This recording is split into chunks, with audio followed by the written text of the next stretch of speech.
Hello and welcome to Geek History Lesson. I am Jason Steelfist Inman. I am Ashley Victoria Robinson. Welcome to your Mind University, because you have stumbled onto the podcast where we take one character, construct, or a martial arty guy from popular culture and teach you everything you need to know about him in about an hour. And this week, we are taking on a Marvel Comics staple. Jason, who are we talking about this week and why? We are talking about Danny Rand, the Iron Fist. Now, that is a joke that we started in the Luke Cage Geek History Lesson, me doing Iron Fist. I will tell you that the amount of times I say Iron Fist in this lesson, I cannot do it every time. I'm going to be selective about it. Also, For emphasis. Yes, I'm also a little under the weather, so if I sound a little bit different to you, that's why. I think you sound real sexy right now. All right, cool. Very white. No, we're here to talk about Danny Rand. We're not talking about my voice, all right?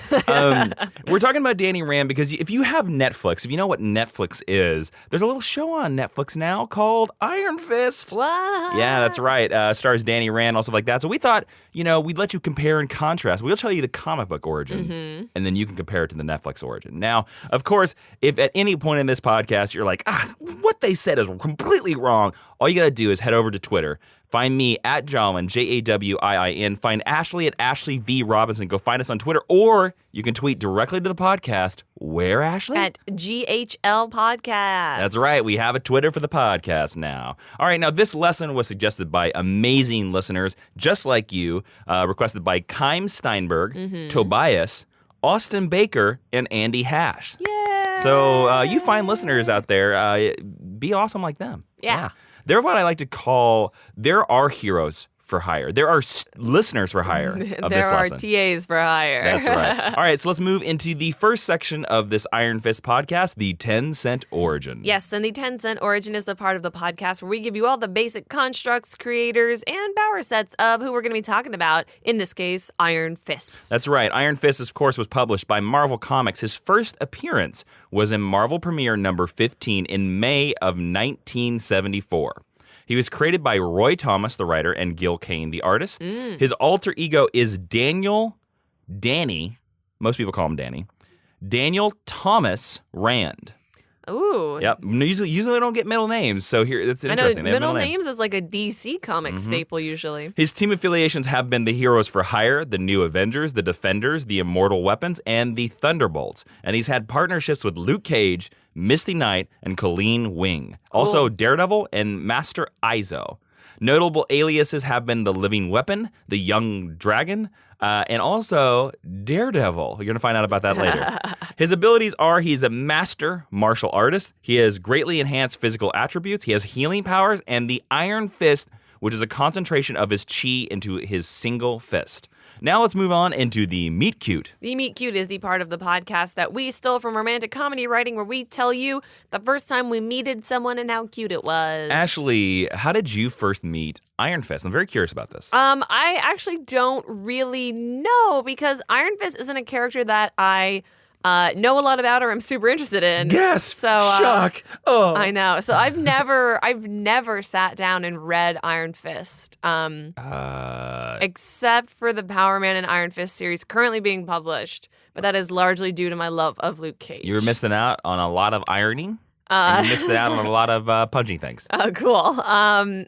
So I feel like Iron Fist is a character that I probably didn't learn about really. I mean, he's around. He's in some events and stuff until I started working. He kind of is in a lot of Marvel events, yeah. He is. He's a lot like Miss Marvel pre-Marvel now, like Carol, in that they're always sort of around, even if they're not the most impactful characters. Sure. So I feel like I probably didn't learn who Iron Fist was until I started working at a comic book shop in 2013, and people started asking about him. All right, but cool. I have no specific memory, unfortunately. Oh. So where did you first meet Danny Rand, the Iron Fist? I first met Danny Rand, the Iron Fist, in post-Heroes Reborn time. Your beloved Heroes Reborn. Heroes Reborn's 96, 97. And that, of course, was the event that got me into the Avengers and the Fantastic Four. It was a perfect introduction. That's was the whole idea. I would love to do a Geek History lesson just on Heroes Reborn. I think there's enough, especially the behind the scenes. The behind the scenes is mind-boggling. It would be all publication history. It would be. You could kind of do like the fictional history and then the public. You could do a two-parter, I think. All right. If you want that, go ahead and request it I don't know on our when various social media outlets. I don't know when we'll work it in, but yeah, that would be a fascinating Geek History lesson. Yeah. So while they were doing Heroes Reborn, of course, the Avengers, the Fantastic Four were not in the main Marvel universe. And so Marvel started doing these things where they started doing titles that took place in the power vacuum of the Marvel universe. Oh, sure. That's where the Thunderbolts came from. Your beloved Thunderbolts. Our beloved Everything Thunderbolts. you love apparently comes out of Heroes 96, Reborn. 97. It was great. It was a great year for comic books. I believe it was also like Batman Legacy time. I was like, it's good DC time too. Yeah. Mullet Superman, I think, is around. Or Superman got married that year. I don't know about that. Somewhere around Oh, there. your beloved Superman my as beloved, well. my beloved Superman mullet.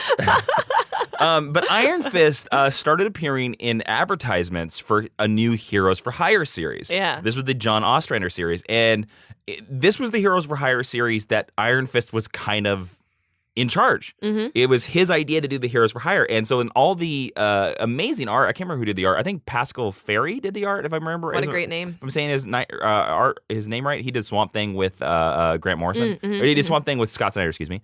Iron Fist is standing at the front of the group. And I was like, who is this guy? At the time, I didn't know who the hell he was. And I started reading that Heroes for Hire series, and that's how I got introduced to Iron Fist. And of course, from there, not much Iron Fist was around. And then Matt Fraction and Ed Brubaker series is where I really loved Danny. Yeah, that David Aja art. Yes, it's so amazing. All right, so let's move into History 101. The History 101 is the main meat of the lesson where Professor Jason is going to take us through space, time, and understanding as we know it and teach us all about Ion Fist. All right, Ion Fist? Ion Fist. Oh, okay. All right. He's made of ions. All right, cool. All right, so I've first invented off, him just now. we're going to start with publication history. Now, Iron Fist, along with the previously created Shang-Chi, the Master of Kung Fu, he came from Marvel Comics during a pop culture trend in the early to mid-1970s of martial arts heroes. Now, writer-co-creator Roy Thomas wrote in a text piece in Marvel Premiere number 15 that Iron Fist's origin and creation owes a lot to the 1940s Bill Everett character, Amazing Man. Now, Amazing Man is basically this golden age character who wears a Speedo, punches stuff. Love it. That's all. He's amazing. He's amazing at punching things. Apparently. Yeah. Now, Thomas later wrote that he and artist co-creator Gil Kane, and I'm quoting Roy Thomas here, I started Iron Fist because I had seen my first Kung Fu movie, even before a Bruce Lee came out. Bruce Lee 1 had come out. And it had a thing called The Ceremony of the Iron Fist in it. And I thought that that was a great name. And we at Marvel already had Master of Kung Fu going. So I thought maybe a superhero could be called Iron Fist. Even though we already have Iron Man, maybe that would be a good idea. And publisher Stan Lee liked the name, so I got a hold of Gil, and he brought in some Amazing Man influences, and we designed the character together. Crazy. So that is the publication history of Iron Fist. Roy Thomas said, we already have a Kung Fu guy, but let's make another one. Let's have two. Yeah. Now on to his fictional history. All right, hit me up.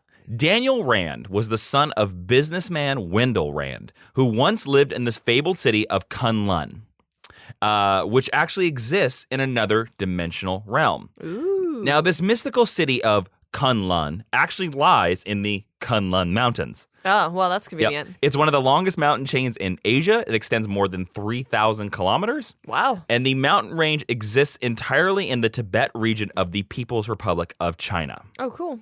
Now, Kunlun, I'm going to tell you a little bit about the city because you need to understand the city before we get back to Danny. Sure. Kunlun is one of the 7 capital cities of heaven, which all of these cities appear on the earthly plane periodically. The other cities are Kunzi, Penglai Island. One of these, I'm going to have a lot of bad mispronunciations in this. Zagambo, Undercity, Tiger Island, and the Kingdom of Spiders. Every 88 years, all of these cities align in a heavenly convergence, creating the heart of heaven. These cities hold a tournament, and each have a champion that represents them. Kunlun, of course, has the Iron Fist. The tournament decides the celestial clock, meaning that Earth is the prize. Now, the winning city would get to appear on the earthly plane every 10 years rather than every 88. Oh, I see. So every 88, you get every 88 years, these cities fight to get the place to show up every decade. Yeah. To have basically a better connection to Earth. Yeah, stronger connection. That's Yes. cool. Now let's go back to the Rands. Okay. Now, Wendell Rand Kai, as he was known on Kunlun, he was the adopted son and heir to Lord Tuan. Tuon, I was going to say, excuse me, who ruled Kunlun under the guise of UT, the august personage in Jade. However, Wendell was driven by Kunlun by his brother Nuan, who not only wanted to rule Kunlun himself, but was Wendell's rival for the love of a woman named Shikara. There's always a woman Yep. and always the brothers. Yes, it was Wendell that Shikara chose, and she bore him a daughter named Miranda. Ah. Wendell got kicked out of the city, of course, and found a refuge on Earth and became a very successful businessman in the United States. And in his absence, Tuan died, and Wendell's brother succeeded him as UT, the august personage in Jade. So UT is like the title. Wendell married a woman named Heather, who bore him a son named Daniel on the earthly plane. Oh, baby Danny. Wendell sought to return to Kunlun, which ordinarily was only accessible from Earth through an interdimensional nexus that I said opens only once every 10 years. And when Daniel was 9, his father traveled to Tibet along with Heather and his business partner, Harold Meacham, in search of the nexus to Kunlun. Toppling off a treacherous mountain passage, Daniel dragged his mother and father over the ice shelf with him. And while he and his mother landed on a ledge below, his father dangled over the sheer drop of a mountainside and called to his partner, Harold, for help. Hoping to take over the Rand's share of the business, Meacham instead caused him to lose his grip and made Wendell plunge to his death. What a jerk. Though Meacham offered to help Heather Rand and her son, they actually spurned him, and they attempted to make it back to camp on their own. Although Heather and her son spied a long suspension bridge just as a pack of wolves attacked. Oh. Now, Heather tried to hold off the wolves long enough to allow Daniel to run across the bridge, and she was thus killed by the wolf pack. By wolves? Yes. Wow, that's horrible. He should have become Wolfman. Little did they know that this suspension bridge led to Kunlun. Ah, very convenient. Yep. And denizens of Kunlun found the boy and took him to their city. There, Daniel was brought before UT. This is the UT, the brother of Wendell. His uncle. Yep. And UT apprenticed Daniel to the master arts master, Lei Kung the Thunderer. Wow. Vowing to avenge his parents, Daniel Rand studied martial arts for years under Lei Kung while growing up in Kunlun. His closest friends were Miranda Rand Kai, whom he did not know was his half-sister, and a Kunlun boy named Konal. Cool. I think Konal. I'm not sure. I'm going to say Konal. Cool. Rand's training under Lei Kung was rigorous, and at age 16, Rand earned the crown of Fuxi, King of Vipers, because he vanquished 4 foes in the ritualistic challenge of the Many, and he defeated Shu Hu, a mechanical being whose name means lightning. Rand diligently conditioned his hands by thrusting them into tubs of hot sand, then gravel, then rock. So he spent a lot of his days just punching buckets of rocks. Just putting his hands and stuff and being like, this is going to make me a lot stronger. So you go sand, gravel, rocks, Iron Fist. Yep. Yeah. You're basically like, he didn't even need the Iron Fist powers. He could have just done the rocks. Yeah, really. Yeah. At age 19, Danny was given the opportunity to gain the power of the Iron Fist, and he was sent to battle the enormous fire-breathing serpent called Xiao Lao the Undying. Hey, I know this. Yes. Now, this is the procedure that every Iron Fist has to go through.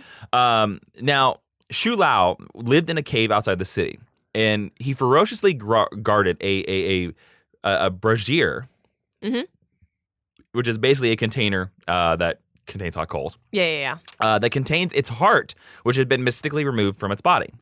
In their battle, Rand grabbed the Serpent's body, which bore a scar which imprinted itself upon Rand's chest. That is the dragon scar that you see on Iron Fist's chest in every version of Iron Fist. Yes. Danny killed the serpent, and he plunged his hands into the brazier and grabbed the molten heart with his hands, which gave him a quasi-mystical force and earned him the title of the Iron Fist. Yay. He absorbed this part of this dragon's chi into his body.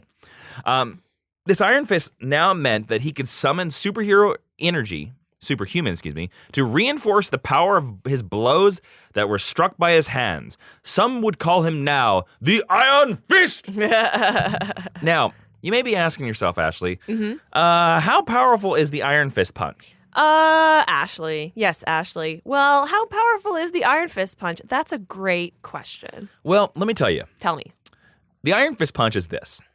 By summoning his chi and focusing it into his hand, Danny could now draw upon the superhuman energy derived from the heart of the mystic serpent Shao Lao, and he could make his fist inhumanly powerful and superhumanly resistant to energy and pain on a superhuman scale. Wow.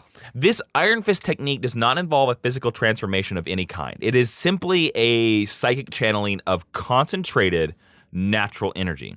Now, with his fist in this state, Rand can shatter wood, brick, steel, and punch his opponents with extraordinary concussive force without sustaining any injury to himself. So he will be grounded like a rock. Yeah. And he can punch somebody like a tank. Wow. And they will like rocket away from him.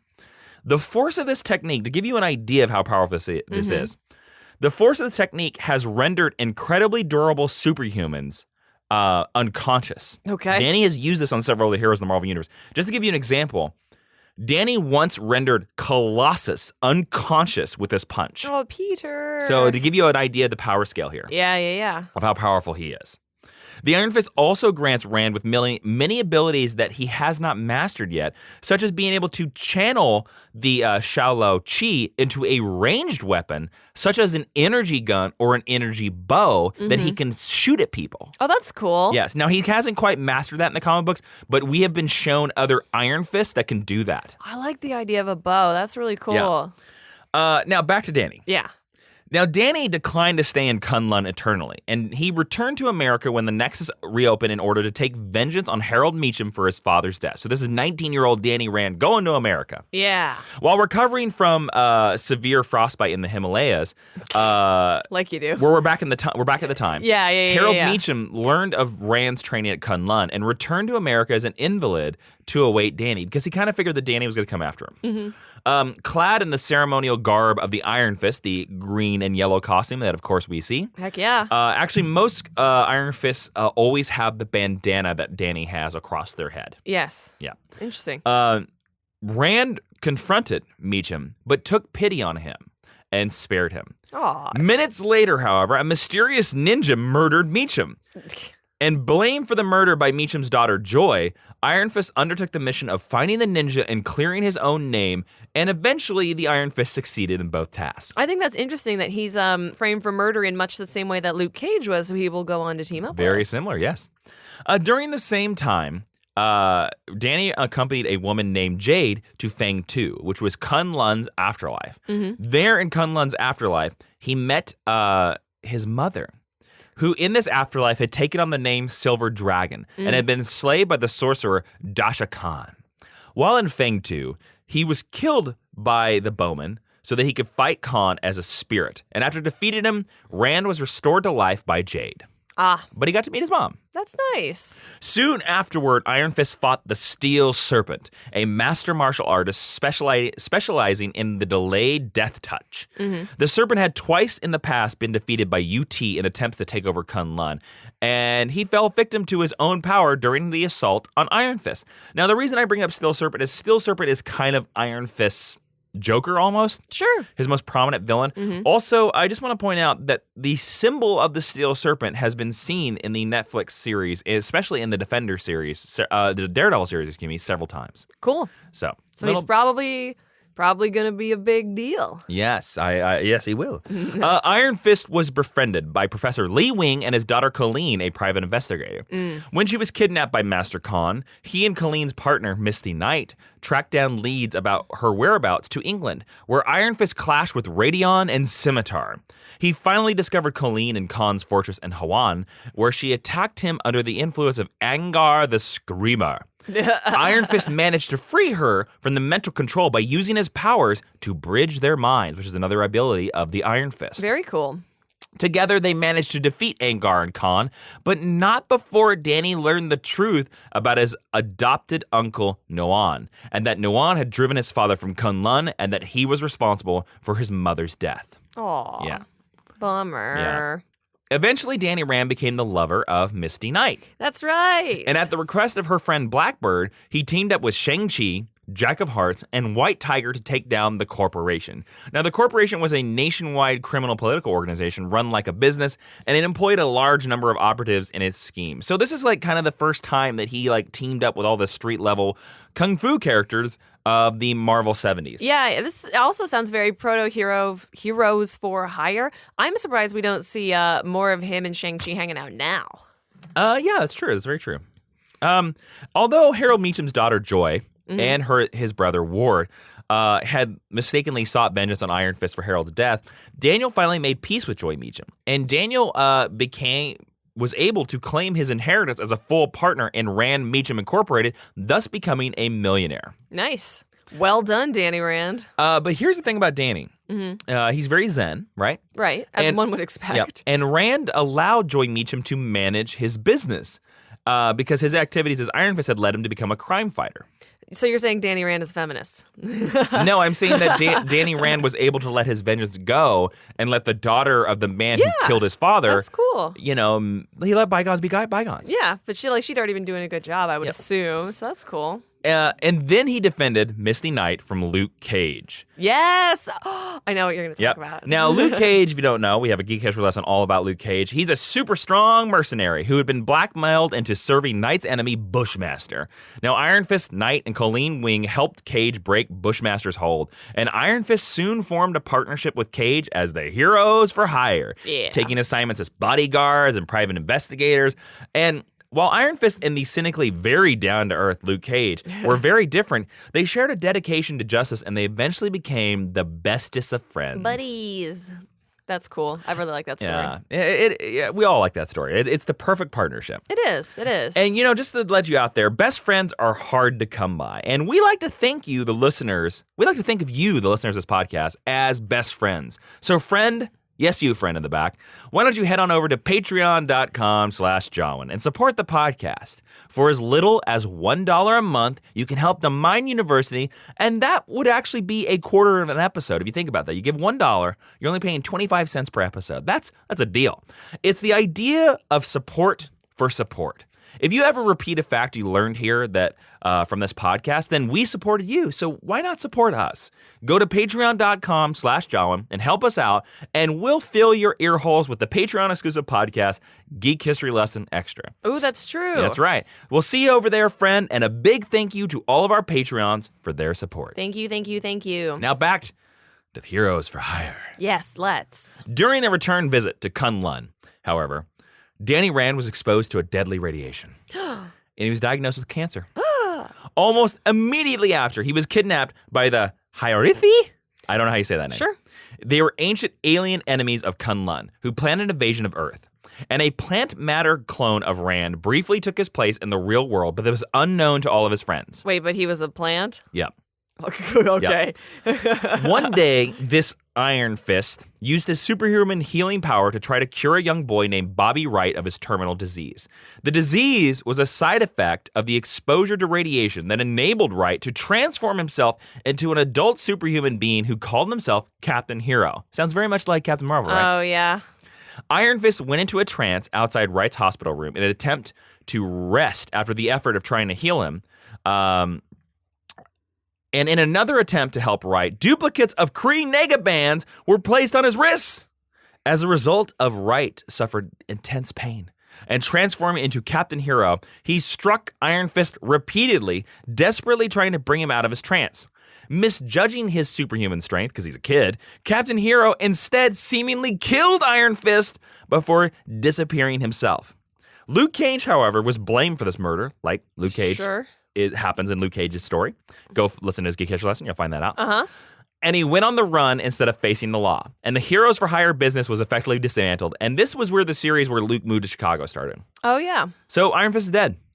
Okay. Good Yep. lesson. You did a great job. Yeah. I'm so glad we spent this time together. Sometime after this, though, the alien Super Skull duplicated Rand's likeness, fully assuming his identity in order to use the Rand Corporation, because that's what aliens like to do. They like to take over corporations. Corporate takeover. But he wanted to actually gain economic control of the Antarctic paradise known as the Savage Land. Ashley, what's the Savage Land? The Savage Land is a Marvel Comics continent, I guess, where there's a bunch of dinosaurs. It's in Antarctica. Yeah, there's a bunch of dinosaurs. Yep. powers. That's basically what's important about it. That's right. This conflicted with the plans of another company called Oracle Inc., which is owned by Prince Namor the Submariner. It really sounds like it should be owned by Barbara Gordon. I know You that's think? the wrong continuity, but... And listeners, if you remember from our past Fantastic Four episode, Prince Namor also owns a movie studio. So he likes to own businesses. He does. Which is weird. He's got a very diverse portfolio. Yep. Namorita, and Misty Knight confronted Super Skrull, who, with his plans ruined, abandoned Rand's identity and fled. And the assembled heroes set out on a search for the real Danny Rand, eventually freeing him for the Harithi with the help of Namor and the sorcerer Doctor Strange. Oh, Doctor Strange. We like him. Danny Rand found himself cured of his cancer due to his chi meditations while he was in stasis with the Harithi. Wow, that's a great trick. Following the seemingly deaths of most of Earth's heroes at the hands of the sentient psionic menace known as Onslaught, Ashley, Jason. what happened in the Onslaught event? In the Onslaught event, Professor X got a bunch of armor and went all evil and killed a bunch of people. That is the story I'm sticking with here. Yes, and Onslaught is the event where the Avengers and the Fantastic Four sacrificed themselves, and they got stuck in a pocket dimension, which became known as Heroes Reborn. Oh, yeah, and then Franklin has to save them. Yeah. So the Avengers, the Fantastic Four, all gone. Aww. Luke and Danny decide to reform Heroes for Hire. Yay! The duo decided to expand the membership of Heroes for Hire, and the agency merged with Oracle Incorporated, the corporation owned by Prince Namor, the Atlantean Submariner, to protect the world from danger for a price. For a price. Yep. We ain't doing this for free, Ashley. Well, especially not Namor. Yep. The original Human Torch, Jim Hammond, lined up the jobs, and Iron Fist acted as the field commander. The core team consisted of Iron Fist, Luke Cage, and an assortment of others, Black Knight, a new White Tiger, Ant-Man Scott Lang, and together they battled the UFOs and the Master of the World. Cool. I didn't know Scott Lang was a part of that. That's right. That's cool.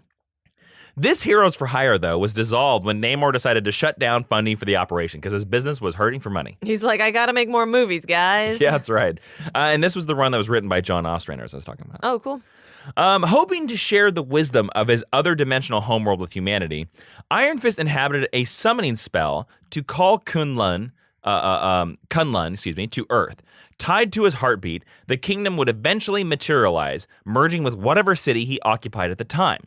But Junzo Muto, teenage leader of the sacred cult of martial arts called the Hand, forcibly seized the power of Iron Fist prior to Kunlun's arrival, and he drew the hero to Japan so the kingdom would materialize in the midst of modern-day Tokyo. Oh, that's cool. Aided by the feral X-Man known as Wolverine. Hey. And a number of the planet's mightiest heroes, Iron Fist put down Junzo's plan and halted the amalgamation of the two cities, Kunlun and Tokyo. However, during the story, his power of the Iron Fist was stolen by Junzo. Oh, no. And Danny has no superpowers now. Well, then what's the point? Yeah, I know, right? He's no longer the Iron Fist. Danny, what are you doing? He is the No More Fist. That's not fun at all. Later, one of Iron Fist and Black Panther's enemies, Nightshade, resurrected the Black Dragon in hopes to control it against the Black Panther. And she set the dragon on a mission to capture the Panther's U.S. State Department handler, Everett K. Ross. However, the Black Dragon had plans of his own. And instead of capturing Ross, he switched bodies with Ross, a lot of body switching, for his own purposes. When this was discovered by the Black Panther, the Panther set out to destroy the dragon's eggs. And not wishing to engage the Panther directly, the dragon controlled Iron Fist, restoring the power of his Iron Fist by using a small favor, borrowed from the dragon's gods, and creating an imbalance in his psyche that would brainwash Iron Fist into fighting the Panther. Of course, Iron Fist was able to break free of this control. It didn't happen, and now Danny Rand has his powers back. Sweet. And all was right with the world. Yay. Except for the fact that Danny started dressing like Daredevil. Oh, that's weird. Why would he do that? Well, Danny Rand disguised himself as Daredevil to help convince the media and the public that Matt Murdock is not the Mist Vigilante, as Daredevil, because the Daredevil identity had been broken by a newspaper, and everybody was like, oh, Daredevil's Matt Murdock. So Danny was like, I'm going to help Matt out. I'm going to start dressing as Daredevil, and then people will know that he's not Daredevil. Yeah, it was before he had those cool I Am Not Daredevil t-shirts. That's right.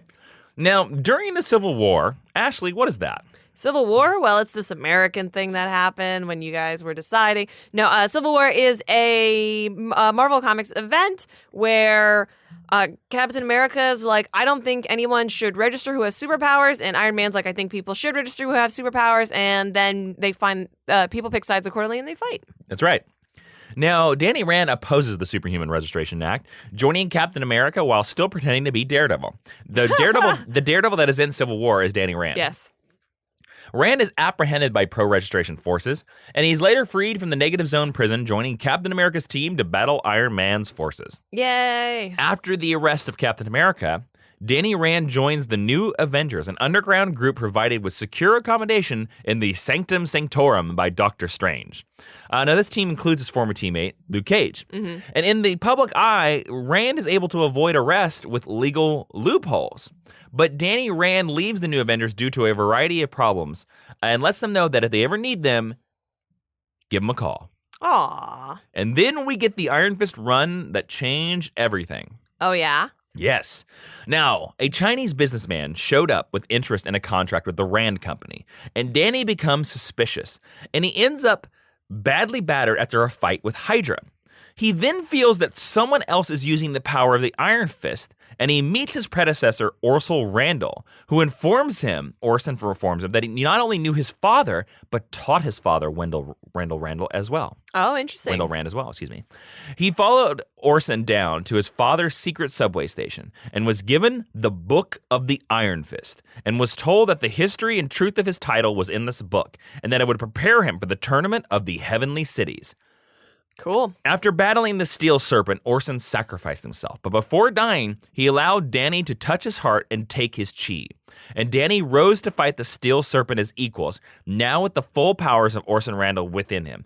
But Danny was summoned back to Kunlun by his master, Lei Kung, for the tournament.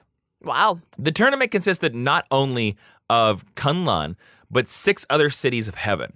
Together, these cities formed the Heart of Heaven, the arena where the tournament would be held.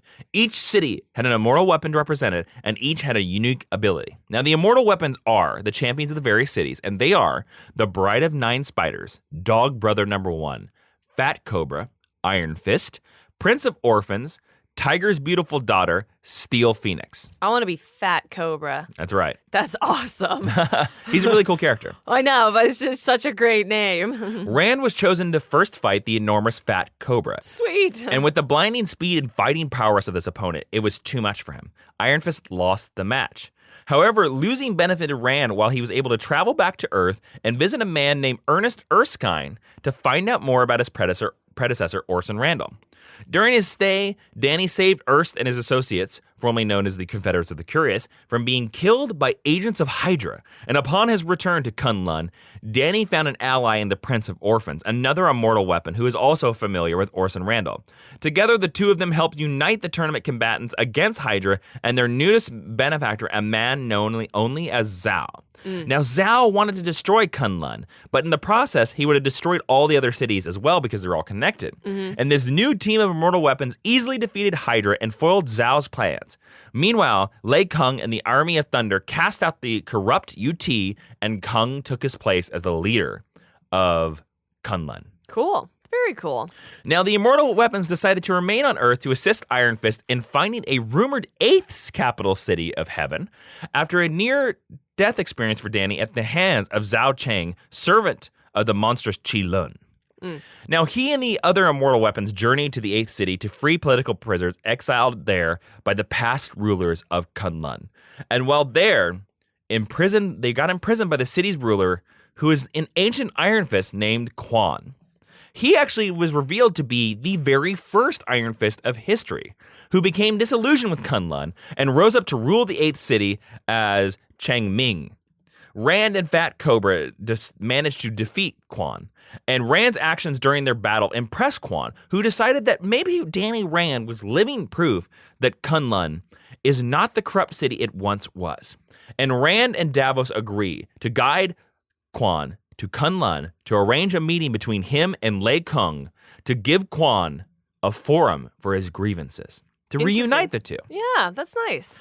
After escaping with the other weapons, Rand returned to Earth, learning that his company had largely collapsed, and he used the remaining funds to open the Rand Foundation, a philanthropic organization. Yes. Because after learning that the Rand fortune had actually started Rand International and it was formed from the oppression of the cities of heaven, he decided to make the company into a nonprofit organization dedicated to helping the poor. He also sets up Thunder Dojo in Harlem to help inner city children, and he also buys back the old Heroes for Hire building as the new Rand International headquarters and his new home. Oh, I really hope that they set up the Thunder Dojo. That'd be so cool. Yeah. He also learned that his fiancée Misty Nice had apparently become pregnant. But at the time, both were unaware that his chi energy had actually caused a false pregnancy in Misty. Mm-hmm. When Steve Rogers placed Cage in charge of a new team of Avengers based out of the rebuilt Avengers Mansion, Rand joined. But before long, the team was embroiled in a war with the mystical entity Agamotto, Ooh. who had wished to reclaim Doctor Strange's Eye of Agamotto amulet. And during this, Iron Fist was drawn into Agamotto's dimension, where Agamotto, marked Rand as his new champion with a new white costume. Hence the new costume that Iron Fist, he's white for a while, has a white costume. And Doctor Strange realizes that now Iron Fist is now an immortal weapon for Agamotto. Do you like the white costume as an Iron Fist fan? Not at all. Okay. It's very weird. It is weird. After his friend Daredevil fell under the ninja cult The Hand's influence and building the massive Shadowland fortress in Hell's Kitchen, and apparently executing his nemesis Bullseye, Iron Fist and several of his vigilante allies confronted Murdoch. But Daredevil, possessed by The Hand's demonic master, the Beast, ignited a full-on war with the streets of New York. Iron Fist assisted and ended the situation by helping to cleanse Murdoch of the Beast's influence with a blast of his chi energy. Good going, Danny. And then became the reveal of Misty's pregnancy, being falsely created by his chi energy, and it actually effectively ended the relationship. Yeah, it kind of made me sad. Yeah. And in the Marvel Now era, currently, Iron Fist joins Luke Cage as the Heroes for Hire in a series called Heroes for Hire. And the Power Man Iron Fist, excuse me. And the synopsis is actually, when a villain gets her hand on the mystic Super Soul Stone, the Big Apple may end up poisoned by magic unless Luke and Danny can put a stop to her plan. And I don't want to talk too much about that series because it's currently going on. I don't want to ruin it. Yeah. So there you go. It's good, though. Yeah, and that is the comic history of Iron Fist. Woo! There you go. Good job. Let's move into the recommended reading, where we are going to recommend a bunch of stuff that you can read. You can find this and everything we've ever recommended if you go to geekhistorylesson.com/recommended reading. Click on one of those Amazon widgets, get you something to read, and throw a little bit of support back our way. The very first thing I recommend is the Immortal Iron Fist, the Complete Collection, Volume 1. This is Ed Brubaker and Matt Fraction's run. This is the one where he meets Orson Randall and he learns that there are many other Iron Fists. Mm-hmm. It's where it becomes a legacy. It's not just about a character. And cool. it starts the Heavenly Tournament. Nice. It is, no doubt, the best Iron Fist story of all time. You heard it here first. Number 2, I would pick Power Man and Iron Fist Volume 1, The Boys Are Back in Town. This is the first trade that collects the modern art. It's really great. Luke Cage wears a yellow shirt with a vest, and Iron Fist gets a really cool Bruce Lee-inspired costume. It's a lot of fun. Iron Fist is very silly in this, and I really like it. Danny's a silly person. Yeah. So there you go. And then Iron Fist Epic Collection, The Fury of Iron Fist, collects some of the classic Iron Fist stuff by Chris Claremont and John Byrne. And I included this because, fun fact, this is where Sabretooth is introduced. Wolverine villain is introduced. Yes. And this is where we get an interesting idea. John Byrne was the artist during this run. Mm-hmm. And he said that the idea of the alien costume that would become Spider-Man's famous black suit and later his arch nemesis Venom was originally conceived during this time by John Byrne for Danny Rand. Byrne intended to introduce the concept of a self-healing alien suit because of how often Iron Fist's costume was damaged in battle. And John didn't particularly envision Danny as being the type of character that would sit down and sew up his costumes. So he was like, oh, this is the explanation. Here it is. That's funny. That's super funny. All right, so now we're going to move into discussion. Yeah, let's discuss some stuff about Iron Fist and how great he is and what maybe I learned this time around. Ashley. Yes, Jason. What do you see as Iron Fist's role in the Marvel Universe? That's kind of a tough question because I do feel like the conceit of Iron Fist is dated. Yes. I think he is a product of his time, and I think that As we learned in this lesson, in fact. and I think that makes him problematic. And there are a ton of other characters that are like that. Luke Cage, easily. Almost every character created during the 70s at street level. Yes. Misty Knight, in fact. But I feel like Luke Cage can transcend a little bit easier than Danny. I think Danny's a tough concept. I really feel like his role is as support. I think he probably works better as a supporting character. I think that way you can gloss over some of the weirder things about his character. So I feel like, yeah, his role is as support for Luke Cage. I agree. That's what I think. He's always at his best when he's in the Heroes for Hire. Yeah. Or I think the way to do a great solo series is to do what Brubaker and Fraction did, is like you have to completely divorce him from what we know of the Marvel Universe and discover something new. Well, they basically were just like, oh, let's put Iron Fist into Mortal Kombat. But also they did the thing is... But it worked. It did. And they also did this interesting thing, which is some people, sometimes it works and sometimes it doesn't. And I go back and forth on this, but I kind of like it.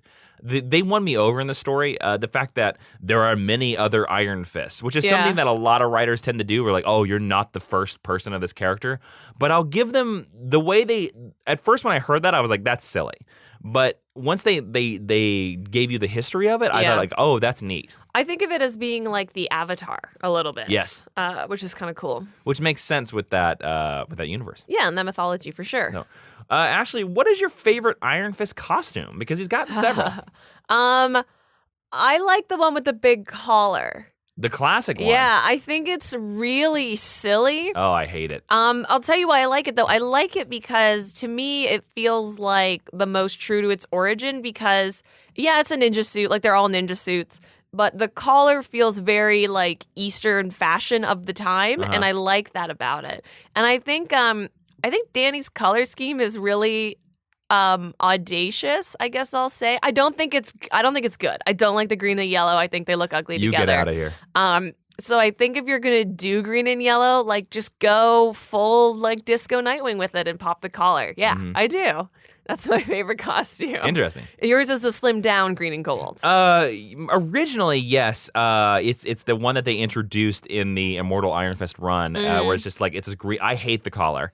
I do not like the collar. I mean, there's no point. I just think it's so silly. But he has the slim down where he has the... But I actually really, really like the new costume they gave him. I like the new costume, too. Power Man and Iron Fist because it's very Bruce Lee Game of Death. If you ever seen that, that like... So it's like they made it a tracksuit, and I like the yellow stripes that come down his arms now. In fact, to be honest with you, that's kind of the costume that I would love to see... in the future, like in the Defenders. I would love them to just do that costume. It's interesting because I really like the new costume as well because I think it is of a piece with Luke. Yeah. Like their costumes are designed to go together. Yeah. Which I really appreciate, especially for that team. Yep. Cool. All right, let's move into the final section of the podcast, the teaching tweet. Where in 140 characters or less, Professor Jason is going to sum up everything he just taught us about Iron Fist. A sweet yellow bandana. A yellow t-shirt wearing friend. A fist that glows yellow. The Iron Fist really loves yellow. Oh, that's so funny. It's very common. He does. He loves yellow. It's all over the place. It is. It's a good color for him. Sure. He's blonde. It goes well. All right, everybody out there, thank you so much for listening to this Geek history lesson on Iron Fist, of course. Yeah. And really quickly, I just want to give a quick shout out to the people that suggested this lesson. Kym Steinberg, Tobias, Austin Bager, and Andy Hash. Thank you again for suggesting the Iron Fist lesson. And Ashley, if other listeners out there want to suggest future lessons, where can they do that? They can do that at geekhistorylesson.com, facebook.com/geekhistorylesson, or on Twitter at GHL Podcast. There's a ton of different ways to get in contact with us in both of those places. And don't forget, you can subscribe and download this podcast on Stitcher, Google Play, and iTunes. And if you go over to iTunes, please go over there, give us a rating, and also give us a review, because if you do that, we'll pick out some of your reviews and we'll read them on the podcast. Like M 12041671, who put this review: so fun and entertaining for comic book lovers. Preferred this over any radio station. You heard it here. Yeah. They like us better than the radios. Thank you. Don't forget, you can find us on Twitter at GHL Podcast, and for me at Jawiin, Jawiin, and for Ashley at Ashley V. Robinson. And then you can find us on Patreon. Ashley, where can they find us on Patreon? They can do that at patreon.com/Jawiin, Jawiin, and get you some Geek History Lesson Extra. Today's episode of Geek History Lesson Extra will be who could Iron Fist beat in the DC universe? But I think it's going to be a really fun episode. All right, thank you for listening to Geek History Lesson. I am Jason Steelfist Inman. I am Ashley Victoria Robinson, and Professor Jason, would you please take us away? Master your chi. Focus it into your fist, and then you can punch iron walls like the Iron Fist! Into meditation. I can't believe we had the budget to get Mako in here.